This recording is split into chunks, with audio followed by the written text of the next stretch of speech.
Hey everybody, it's Todd Block here. Welcome to Sweat to Inspire this week. I'm going to start us off with a book review. This is a book that I love to read to my seventh grade students when we're studying DNA, cells, and all the stuff going on inside the human body.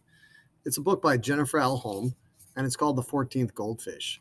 This book is a wonderful read aloud for kids in the classroom for science class because it really goes into DNA and what's going on and really does it in a creative way, in a realistic way, where Jennifer writes about Ellie, this girl, and her dad and their relationship and how Ellie meets her grandfather as a boy who's young because her grandfather's really discovered the fountain of youth.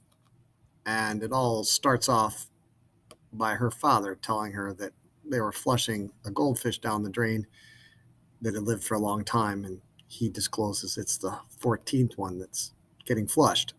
So it's very creative, and I think it's really fun to read with kids. They really enjoy hearing it. I have done it many times in a middle school classroom. It was suggested to me by a middle school friend, and it's really an easy read. It's got short chapters, and if you read a chapter a day, it really goes well. And in the back, she's got sections that go into the scientists that she's connecting to and talking about. So you got Jonas Salk and Louis Pasteur and Sir Isaac Newton, all featured in the back of the book. And Oppenheimer, because they're all referenced. Galileo, Madame Marie Curie. So they're all referenced in the story so that she gives a little index of characters so that they have them. Really fun read, especially with middle school kids as they're learning about cells and science. So I highly recommend it. So check it out.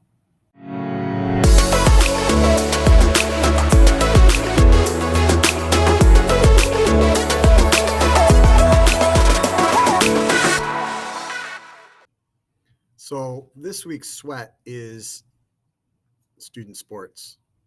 Sports are so important to kids. It allows kids to get outside, be physically active, or inside physically active. It allows them to stay healthy, find a balance between academics and athletics. Sports allows them to stay physically fit, helps us fight off childhood obesity. Sports aren't for everybody, but we need to expose them to as many sports as possible. When I think about sports, I think about my development where I started off with t-ball and soccer, grew to basketball, and eventually I rode crew in high school and played lacrosse. Notice there's not one sport. And the sad thing today is a lot of parents are pushing their children in one sport, hoping they're going to be a superstar. But if you really look at the kids, the best colleges are recruiting, they're multi-sport athletes. My son, who is a senior in high school, has played 4 years, 3 sports. He's a track thrower, a basketball star, and plays football. All of these sports have helped my son develop and grow, and they add to his academics, not take away at all. We have never sought out extra sports that take away from his academic time. Sure, he's played weekends and summers and evenings, but he's never had to miss school for a sports activity. He's always just participated on the team that the school offers since 7th grade. Before that, he played in a lot of rec leagues. He loves playing sports. It's part of his identity, but he knows academics come first, and he knows he's not to miss school for sports. So we really have to put sports in that right place.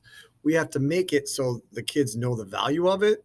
They find the sports niche they like, whether it be cheerleading, dance, tennis, racquetball, football, basketball, the traditional ones, but find some extracurricular activity that keeps them physically active. They're ranging from the individual sports like tennis and golf to the great team sports like basketball and football and volleyball. But your child needs to be exposed to all of them. And maybe they'll be like my 13-year-old son that sort of he likes to experience, but he's not excelling at any of them. So he's probably not going to make a school team. So he's finding other other extracurricular outlets like scouting, but he's at least exposed himself and willing to try out for the teams. Realistically, the best thing to do is be a positive parent. Make sure that we focus on them being active, not being great, because I've seen some kids that are awesome as second graders and don't make the high school team. Let's just focus on them improving every day, having fun, and getting physical exercise. Those are the three main reasons for sports. Now, being a part of a team means so much more. You learn how to work together, collaborate for a goal. You learn the hard stuff of sitting on the bench when you're not getting playing time. You might suffer an injury where you learn how to support your teammates and recover. You learn how to lead. So there's lots of great learning going on in sports. But we have to remember that the goal of sports is to augment somebody's life, not to be their life. Okay? It's that keep them active, keep them healthy, keep them participating and learning how to be part of that team. Because ultimately, most kids, like less than 0.5%, really grow up and make a living playing sports, but they could stay physically active. I know I still play golf with my son. I still occasionally play tennis. So that's the thing. Like learning in the classroom, we want it to be a lifelong skill. Sports lead to that lifelong skill where they're finding something that they like and enjoy. I have friends that still play recreational basketball at 50. Why? Because they just enjoy the game. So that's the purpose of putting it forward. We shouldn't help put too much pressure on our kids and make them specialize in middle school. We should allow them to try everything and have fun with it. And maybe, just maybe, they get lucky and it leads to them playing in college. Like my 18-year-old son, Griffin, is going to Hope College to play football and participate as a thrower in track and field.